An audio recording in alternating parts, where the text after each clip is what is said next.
Hello everybody, good morning. मैं आनंद सागर आज आप लोगों के सामने एक बहुत ही रिफ्लेक्टिव टॉपिक लेकर आया हूँ और जिसका नाम है द सेंटेंस। इसे हिंदी में हम लोग वाक्य के नाम से जानते हैं। तो देखिए, ये पूरा जो होल ग्रामर सेक्शन होता है ना, वो हमारा वो सेंटेंस पे ही डिपेंड होता है। ये हमारा एक तरह से बैकबोन है हमारे इंग्लिश ग्रामर चैप्टर का। ठीक है, तो सबसे पहले हम लोग स्टार्ट करेंगे कि सेंटेंस होता क्या है। तो उससे पहले मैं बता दूं कि इस वीडियो के आखिर में मैं कुछ ऐसे इंटरेस्टेड वर्ड्स भी बताऊंगा, 5 जो आप लोगों के लिए काफ़ी वैल्यूएबल होगा। कम्युनिकेशन में इसका यूज किया जा सकता है। तो 5 एटलीस्ट वर्ड मैं इस वीडियो के आखिर में बताऊंगा। तो देखिए, यहाँ हमारा टॉपिक है द सेंटेंस। तो ये सेंटेंस होता क्या है, सबसे पहले हमें ये जानना है कि सेंटेंस होता क्या है। तो a sentence is a group of words that makes a complete sense। कहा जा रहा है, गौर से सुनेंगे आप लोग, कि एक सेंटेंस जो है, a sentence, एक sentence is a group of words। एक सेंटेंस जो होता है हम उसे सेंटेंस कहते हैं जो एक ग्रुप होता है। अ ग्रुप, एक ग्रुप होता है। ग्रुप किसे बोलते हैं? जब बहुत सारे चीजों को मिला देते हैं एक साथ तो वो एक ग्रुप होता है ना। तो अ ग्रुप ऑफ वर्ड्स, तो यहाँ पे ग्रुप ऑफ वर्ड्स की बात की जा रही है। डिफरेंट टाइप्स ऑफ वर्ड्स को हम लोग अगर कलेक्ट करके मर्ज कर देते हैं, मिला देते हैं, तो उसे हम लोग अ ग्रुप ऑफ वर्ड्स बोलेंगे।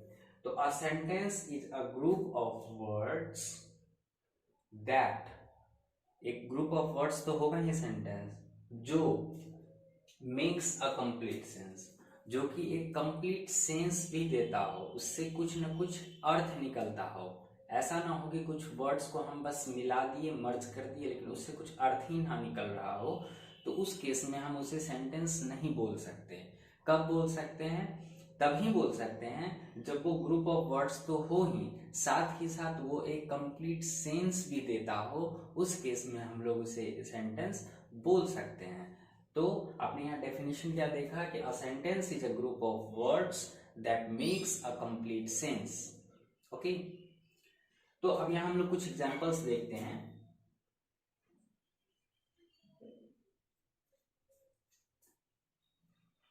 सपोज दैट अगर मैं यहाँ लिखता हूं ही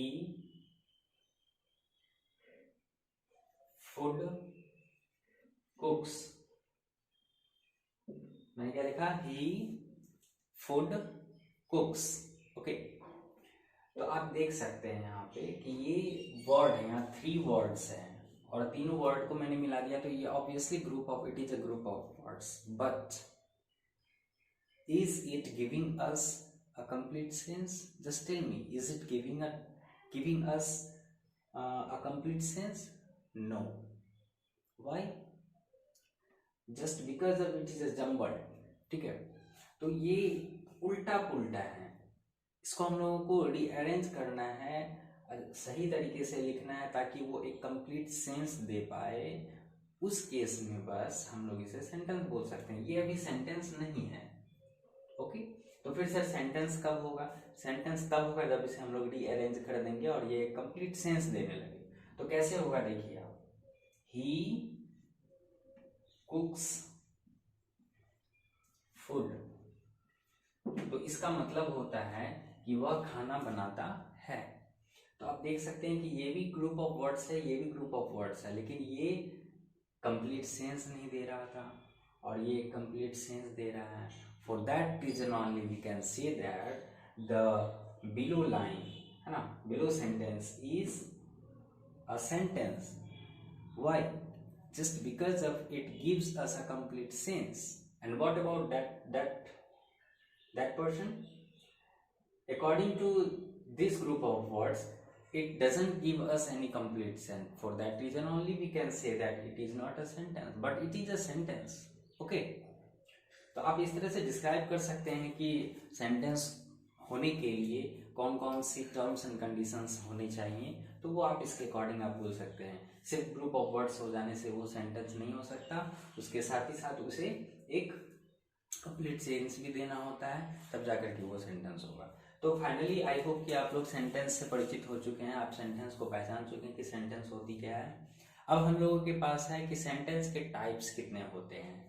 तो here I wrote that we have 5 kinds of sentence, 5 sentences हैं हमारे पास, जिसमें से सबसे पहला नाम मैं यहाँ पे आपको दिखा पा रहा हूँ कि असर्टिव सेंटेंस मैंने लिखा है। क्या लिखा है? Assertive sentence.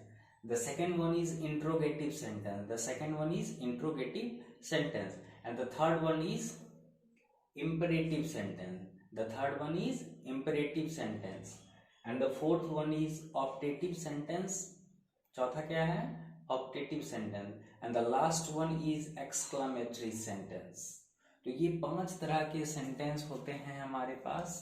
अब इस पांचों सेंटेंस को हम लोग अलग अलग डिफाइन करके पढ़ेंगे। अगली वीडियो में आपको इसके बारे में मैं पढ़ाऊंगा। तो ये हमारा सेंटेंस है और ये काइंड्स ऑफ सेंटेंस है। आप लोग इसे अच्छे से स्टडी कर लोगे, रिवाइज कर लोगे, ताकि अगले वीडियो में आप लोगों को कोई प्रॉब्लम ना हो। तो जैसे कि मैंने कहा था कि इस वीडियो के आखिर में मैं आप लोगों को कुछ 5 वर्ड्स दूंगा जो कि बहुत ही इंटरेस्टेड होगा। तो मैं उस वर्ड को आपको बताने जा रहा हूँ।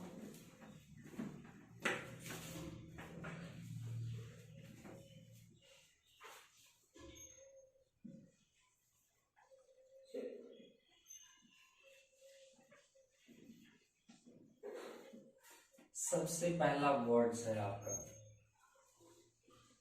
एट्रोसस।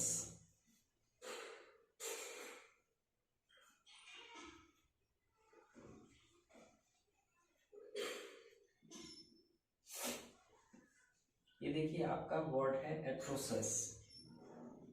दूसरा वर्ड है एग्जॉस्टेड।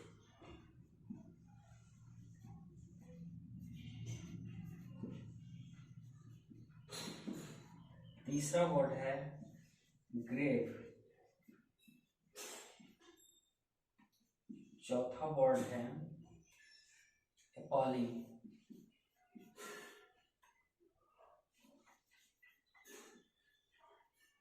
एंड पांचवा वर्ड है elated।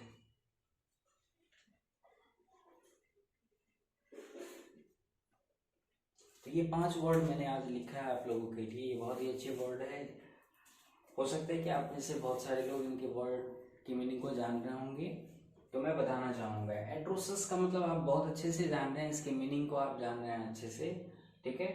बट ये वर्ड थोड़ा टफ है, इसलिए आपको लग रहा है कि आप नहीं जान रहे। देखिए एट्रोसस का मतलब होता है वेरी बैड।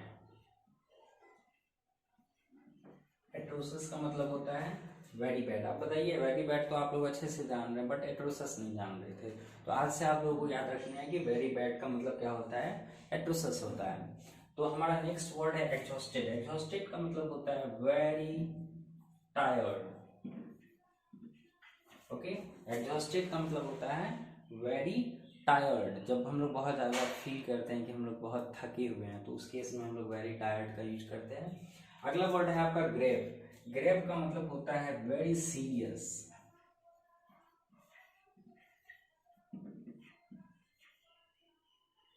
है ना, ग्रेव का मतलब होता है वेरी सीरियस। सपोज दैट कि आपकी एग्जाम वगैरह आ जाती है, तो हम लोग उस टाइम में क्या होते हैं, बहुत ज्यादा सीरियस हो जाते हैं अपने एग्जाम पेपर को लेकर के। तो वेरी सीरियस का मतलब होता है ग्रेव। तो चलिए अगला हम लोग अगले वर्ड को देखते हैं। अपॉलिंग का मतलब होता है वेरी शॉकिंग।